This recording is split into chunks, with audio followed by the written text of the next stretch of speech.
পড়ার বিষয় পক্ষ থেকে বলছি, তোমরা যারা কলকাতা বিশ্ববিদ্যালয় সেকেন্ড সেমিস্টার এডুকেশন জিই জেনারেলে অর্থাৎ জিইসিসি 2-এ সাপ্লি পেয়েছো পুরাতন যে পদ্ধতিতে, পুরাতন সিবিসিএস পদ্ধতিতে যারা সাপ্লি পেয়েছো, কারণ এইবারে যারা পরীক্ষা দিচ্ছ সেকেন্ড সেমিস্টারে তারা সিসিএফ পদ্ধতিতে দিচ্ছ।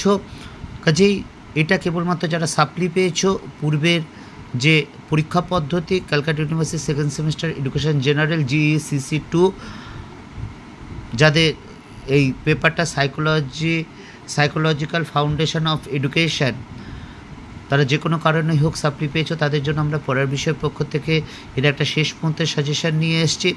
ইতিপূর্বে আমরা হিস্ট্রি, পল সায়েন্স এবং ফিলোসফিরও সেকেন্ড সেমিস্টার বা ফোর্থ সেমিস্টার দিয়েছি, এই চারটে সাবজেক্টেরই। এখন আমরা এই সেকেন্ড সেমিস্টারের এডুকেশন জেনারেল এর সাজেশানটা দিয়ে দিচ্ছি। তোমরা এগুলো অবশ্যই দেখো, যদি দেখো এবং পড়ে যাও তাহলে আশা করি তোমরা অবশ্যই ভালো নাম্বার পাবে এবং অবশ্যই কমন পাবে। কাজে সাজেশানটা শুরু করার আগে আমরা একবার মার্কস ডিভিশনটা দেখে নিই। দেখো, এই হচ্ছে আমাদের মার্কস ডিভিশন। তোমরা জানো তোমরা 65 নম্বরে পরীক্ষা দেবে, বাকি 35 নাম্বার তোমাদের কলেজেই হয়ে গেছে, প্রজেক্ট বা এইসব কিছু। তা যাই হোক, 2 নম্বরের 5খানা কোশ্চেন থাকবে, 10 নম্বর, 10 নম্বরের 4টে কোশ্চেন থাকবে, তোমাকে 3টে লিখতে হবে, এবং 5 নম্বরের 6টা কোশ্চেন থাকবে, তোমাকে 5টা লিখতে হবে। এই টোটাল 65 নাম্বার। আমরা এই যে 3টে ইউনিট আছে তোমাদের এই এডুকেশানের সেকেন্ড সেমিস্টার জিইসিসি 2-এর, আমরা একসাথেই রেখেছি, চ্যাপ্টার অনুযায়ী আমরা ভাগ করি না। আমরা 10 নম্বরগুলো একসাথে রেখেছি, 5 নম্বরগুলো একসাথে রেখেছি। চলো আমরা এবার শুরু করি। দেখো, 10 নম্বরের যে সাজেশনগুলো, দেখো প্রথম প্রশ্ন হচ্ছে মনোবিদ্যার সংজ্ঞা দাও, শিক্ষার সাথে মনোবিদ্যার সম্পর্ক আলোচনা করো। দেখো 4 যোগ 6, অর্থাৎ মনোবিদ্যা কাকে বলে 4 আছে, এবং শিক্ষার সাথে মনোবিদ্যার সম্পর্ক এটাতে 6 আছে। 2 নম্বর বুদ্ধির অভিক্ষা কাকে বলে, উদাহরণসহ শ্রেণীবিভাগ করো ও এর 3টে গুরুত্ব লেখো। মার্কসটাও দেখাও, দেওয়া আছে 2 যোগ 5 যোগ 3। 3 নম্বর প্রজ্ঞার বিকাশ কাকে বলে, পিঁয়াজের প্রজ্ঞামূলক বিকাশ তত্ত্বের যৌক্তিক সক্রিয়তা স্তরের বৈশিষ্ট্য ও শিক্ষাগত তাৎপর্য আলোচনা করো। 4 নম্বর বান্দুরার সামাজিক শিখন তত্ত্ব বলতে কী বোঝো, সংক্ষেপে বান্দুরার সামাজিক শিখন তত্ত্বটি আলোচনা করো। দেখো মার্কস ডিভিশনটা আছে 2 যোগ 8। 5 স্মৃতির সংজ্ঞা দাও এবং এর বিভিন্ন স্তরগুলি আলোচনা করো। দেখো 4 যোগ 6, অর্থাৎ স্মৃতির সংজ্ঞা দাও, এটাতে 4 এবং স্তরগুলো হচ্ছে 6। নেক্সট 6 নম্বর পুনরুদ্রেক ও প্রত্যভিজ্ঞার মধ্যে উদাহরণসহ পার্থক্য আলোচনা করো। 7 নম্বর কোহলবার্গ এর নৈতিক বিকাশ তত্ত্বের পর্যায়গুলি সংক্ষেপে আলোচনা করো। এবং লাস্ট কোশ্চেন শিখনের সংজ্ঞা দাও, শিখনের অন্তর্দৃষ্টিমূলক তত্ত্বটি আলোচনা করো। এই 10 নম্বরের 8টি কোশ্চেন তোমরা অবশ্যই ভালো করে করে যেও।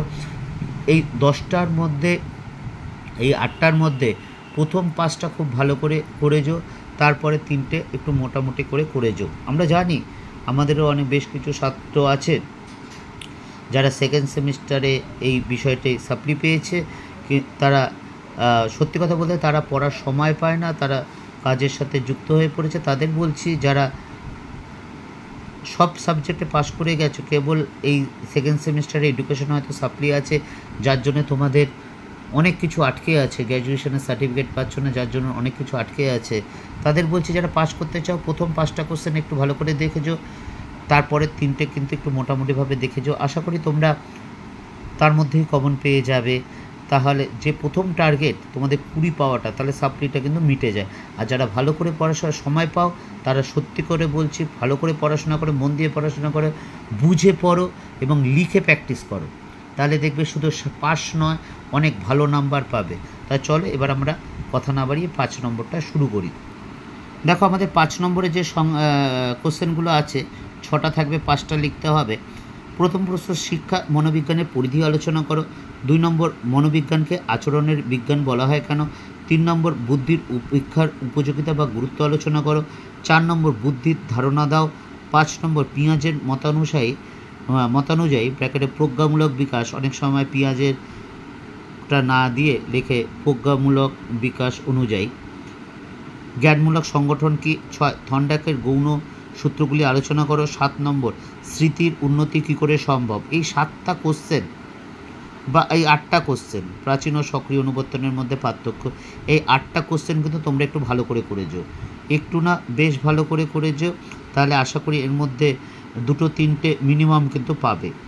9 নম্বর দেখো, পশ্চাৎমুখী প্রতিরোধ কাকে বলে। 10 অন্তর্দৃষ্টিমূলক শিখন কাকে বলে, এর দুটি শিক্ষাগত তাৎপর্য আলোচনা করো। এবং লাস্ট কোশ্চেন, শ্রেণীকক্ষে স্কিনারের সক্রিয় অনুবর্তন নীতিটি প্রয়োগ করা কি সম্ভব, আলোচনা করো। এই মোটামুটি তোমাদের 5 নম্বরে 11টা কোশ্চেন, 6টা কোশ্চেন থাকবে, তোমাকে 5টা কোশ্চেন লিখতে হবে। যেটা বলার যে যে এই প্রথম 8টা কোশ্চেন একটু ভালো করে দেখো, বাকিগুলো একটু দেখো, তাহলে আশা করি তোমরা 5 নম্বরের কোশ্চেন কিন্তু অবশ্যই কমন পাবে এবং লিখে আসবে। অর্থাৎ তোমরা একটু পড়াশোনা করে, একটু প্র্যাকটিস করে অবশ্যই লিখে আসবে। আরেকটা কথা বলার, যে অনেকেই আছে এর মধ্যে যারা শিক্ষার্থীরা যে সেকেন্ড সেমিস্টারে হয়তো এই পেপারটা বা আরেকটা পেপার আটকে আছে, বা কেবল এইটাই আটকে আছো, তা এটা যদি পাস করো তাহলে তোমরা গ্র্যাজুয়েশনের সার্টিফিকেটটা পেয়ে যাও। গ্র্যাজুয়েশন পাস করার পর যদি তোমরা নেতাজি মুক্ত বিশ্ববিদ্যালয়ে ভর্তি হও, আমরা হিস্ট্রি বা এডুকেশন এর আমরা নোট বা সাজেশান দিয়ে থাকি।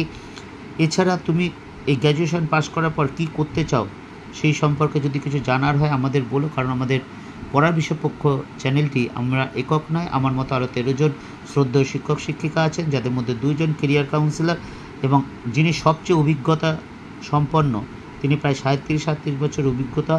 কাজেই তোমাদের যদি কিছু জানার হয় আমাদের বলো, তার মাধ্যমে কিন্তু আমরা তোমার সমস্যার সমাধান করার চেষ্টা করব।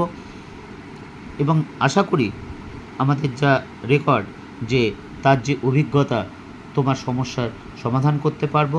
পড়ার বিষয় পক্ষ থেকে এতটুকুই, অগ্রিম শুভেচ্ছা রইল সকলের জন্য।